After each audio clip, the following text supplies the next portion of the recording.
Hello everyone, welcome to my class. Now today in the chapter New Kings and Kingdoms, I've already uploaded one video, an introductory video. We have discussed about the Samantas and the new kingdoms that we see during the time of 700 AD in India. Now I have also discussed about the Prashastis, copper plate inscriptions, and now to continue with that only, in this video I will be discussing about one another important source of information for of history, that is of Kalhan's Raj Tarangani, and then we'll discuss about the warfare for wealth. Now, talking about Kalhan, Kalhan was a poet who wrote a long poem in Sanskrit, and the name of the poem was Raj Tarangani. And in this poem, he described the rule of different rulers who ruled over Kashmir region, right? So these kind of works provides the information about different rulers and their kingdoms, right? So Kalhan's Raj Tarangani is a Sanskrit poem, and it describes the rulers of the Kashmir who ruled in this region. Now talking about the warfare for wealth, this was the time period when we saw the coming of various rulers attacking India, invading India, and their purpose was to take the wealth of India, right? So not only the invaders who are coming from other regions or into India, they are invading India, but among these rulers which we have discussed till so far, जो छोटे छोटे kingdoms थे India में, वो भी आपस में झगड़ा करते थे, वो भी आपस में लड़ाइयाँ लड़ते थे for expanding their kingdoms and having more wealth, अपने राज्य को बड़ा करने के लिए और बहुत पैसा एक दूसरे के किंगडम से लेने के लिए वो आपस में लड़ते थे. So this here I would like to give a very good example of tripartite struggle. Tripartite struggle माना जाता है तीन पावर्स के, तीन किंगडम्स के बीच में ये स्ट्रगल हुआ था इंडिया में, जो आपस में समय समय पर लड़ते रहे ताकि वो एक पर्टिकुलर रीजन को ऑक्यूपाई कर सके, उसको अपने कब्जे में ले सके, और वो रीजन था कन्नौज का, right. So first will see कि वो तीन पावर्स कौन सी थी जो कन्नौज के लिए लड़ रही थी. तो पहली पावर जो है वो राष्ट्रकूटास की है, जो इस रीजन में रूल करते थे, राइट. मैप आपके बुक में दिया हुआ है. देन गुज्जर प्रतिहारास, जो इस रीजन में रूल किया करते थे, एंड पाल डायनेस्टी, जो वेस्ट बंगाल में आज का प्रेजेंट डे वेस्ट बंगाल है, इस रीजन में रूल किया करते थे. ये तीन जो किंगडम्स थे, Rashtrakutas, Gujjar Pratiharas and Palas, they were in on constant fighting with each other. एक दूसरे से लड़ते थे, किस लिए? ताकि ये कन्नौज पर कब्जा कर सके. कन्नौज जो है वो यमुना गंगा रिवर के पास में बसा हुआ एक शहर है, और वो ट्रेडिंग के लिए बहुत जाना जाता था, बहुत इम्पोर्टेंट सेंटर था, और इस पे कब्जा करने के लिए ये तीनों पावर्स जो है आपस में लड़ती थी. तो ट्रिपरटाइट स्ट्रगल से इसलिए कहा गया क्योंकि three powers were involve in fighting, right. समय समय पर एक दूसरे पे अटैक करना ताकि ये कन्नौज पे कब्जा कर सकें. देन ये तो इंटरनल स्ट्रगल्स की बात है.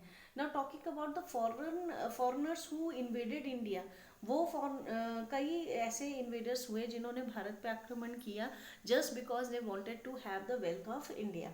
One such prominent name was sultan of Mahmud, sultan Mahmud of Ghazni.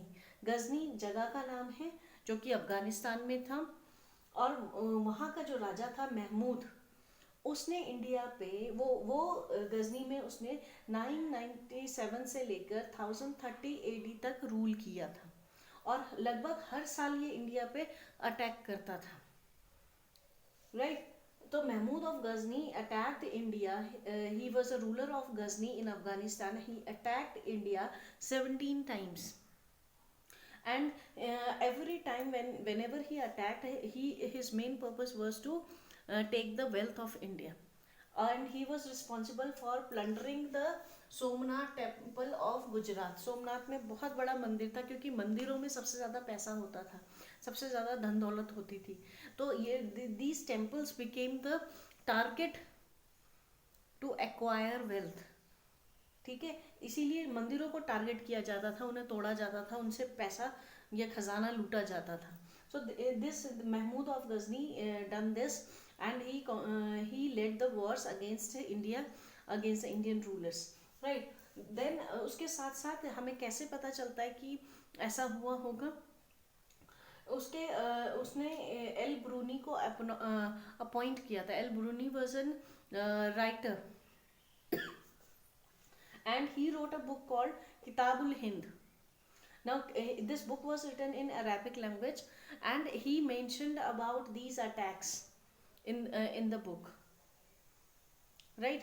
उसने ही इस बुक में लिखा है कि ये महमूद ऑफ गजनी के साथ था, और उसने इतनी बार इंडिया में अटैक किया, और हर बारी वो टेम्पल्स को डिस्ट्रॉय करता और खजाना लूट के ले जाता था.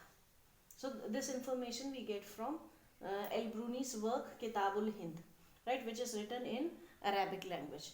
Now talking about other rulers who became very prominent during this time was the Chahmanas ruler, जिन्हें हम चौहान्स के नाम से भी जानते हैं. तो ये जो चौहान डायनेस्टी थी, ये दिल्ली अजमेर के रीजन में इन्होंने अपना राज्य बना रखा था.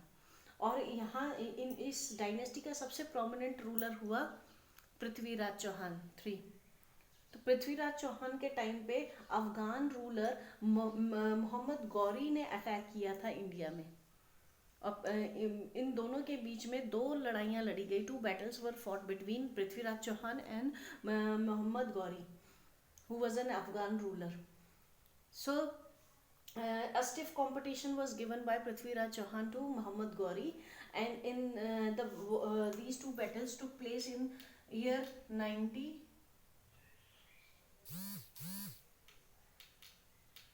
Sorry.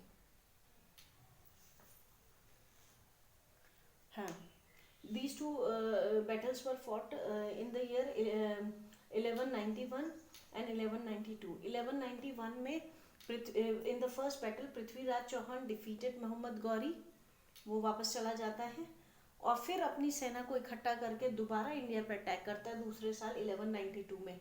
This time he killed Prithviraj Chauhan, right. So ये सारी लड़ाइयाँ ये शो करती हैं कि India was a prosperous nation at that time.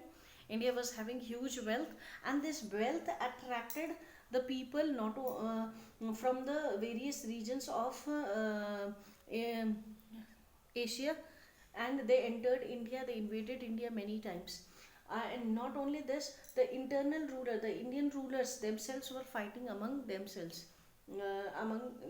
so that they can acquire the wealth, and so they can build huge empires, right. So this is all about the kings and the kingdoms.